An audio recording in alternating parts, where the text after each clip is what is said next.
اور اس طرح کے نامور جلیل القدر محدثین ہیں، تو ان تمام کے جو سردار ہیں، جو محدثین کے جو ایک قسم کے سپروائزر تھے، وہ ابن شہاب زہری تھے۔ تو امام مالک ان سے بیان کرتے ہیں، ابن شہاب زہری سے۔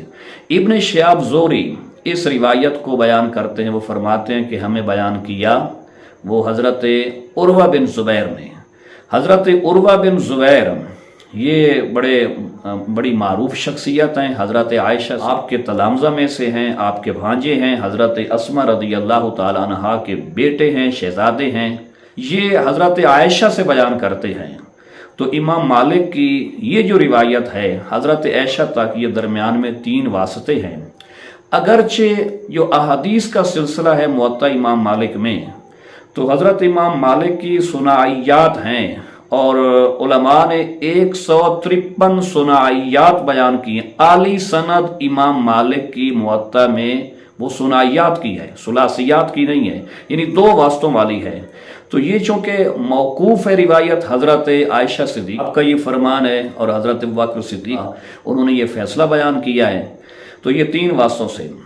تو یہ ایک تو موطا امام مالک میں ہے، شرح معانی الآثار میں اسے امام طحاوی نے بیان کیا ہے۔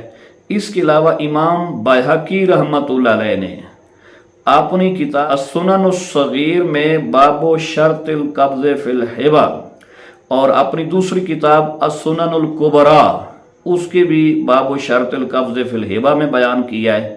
اور اسی روایت کو امام بیہقی نے معرفت السنن والآثار باب الہبہ میں بیان کیا ہے۔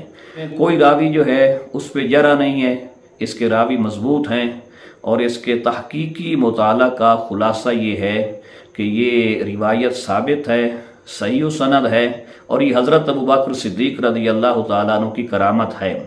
جب حضرت ابوبکر صدیق رضی اللہ تعالیٰ عنہ آپ نے یہ اپنی وصیت فرمائی اور آپ کا وصال ہو گیا، تو آپ کے وصال کے بعد حضرت بنت خارجہ کے شکم سے وہ بیٹی پیدا ہوئی، ان کا نام کلثوم رکھا گیا۔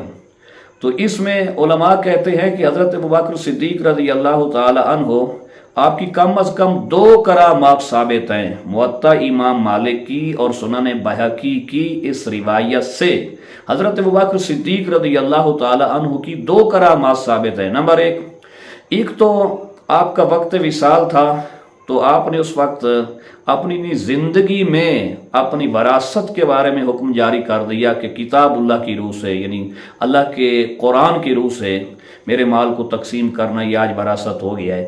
تو اس میں آپ تو ایک نے یہ خبر دی کہ اس مرض میں میری واقعی وفات ہو جائے گی، اور دوسرا آپ کا اس میں یہ کرامت کا پہلو ہے کہ آپ نے فرمایا کہ بیٹی پیدا ہوگی۔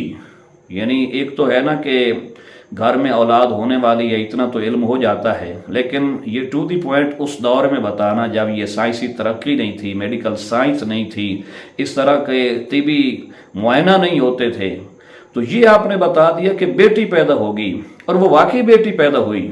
تو یہ کہانی نہیں ہے، یہ موطا امام مالک کی روایت ہے، یہ امام بیہقی کی سنن میں ہے، امام بیہقی کی معرفت السنن والآثار میں ہے۔ تو یہ کہانی نہیں ہے، مستند روایت ہے، اور حضرت ابوبکر صدیق رضی اللہ تعالی عنہ آپ کی کرامات میں سے ایک واقعہ ہے۔ اب رہا یہ معاملہ کہ قرآن حکیم کی ایک آیت ہے کہ علماء مفسرین فقہاء سے علوم 5 کہتے ہیں، یعنی اللہ نے 5 علوم بیان فرمائے ہیں کہ جنہیں کوئی نہیں جانتا۔ اس میں ایک یہ بھی ہے کہ کوئی نہیں جانتا کہ ماں کے پیٹ میں کیا ہے۔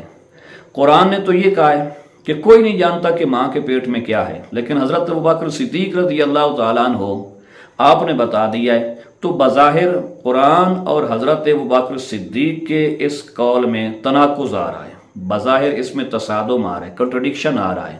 تو اس کی تطبیق یوں ہے، آج خود کوئی نہیں جانتا کہ ماں کے پیٹ میں کیا ہے، تو اللہ کے کرم سے، اللہ کے عطا فرمائے ہوئے علم سے، یہ اللہ کی عطا سے علم ہوتا ہے کہ ماں کے پیٹ میں کیا ہے۔ چونکہ ظاہر قرآن کلام اللہ ہے، وہ سچا ہے، اور ادھر یہ روایت بھی مستند ہے، اس کا کوئی راوی کمزور نہیں ہے، اور یوں اس کا تعارض، اس کا کنٹرڈکشن جو ہے وہ رفع ہو گیا کہ اللہ کی عطا سے علم تھا، اللہ کی عطا کے بغیر کوئی نہیں جانتا کہ ماں کے پیٹ میں کیا ہے۔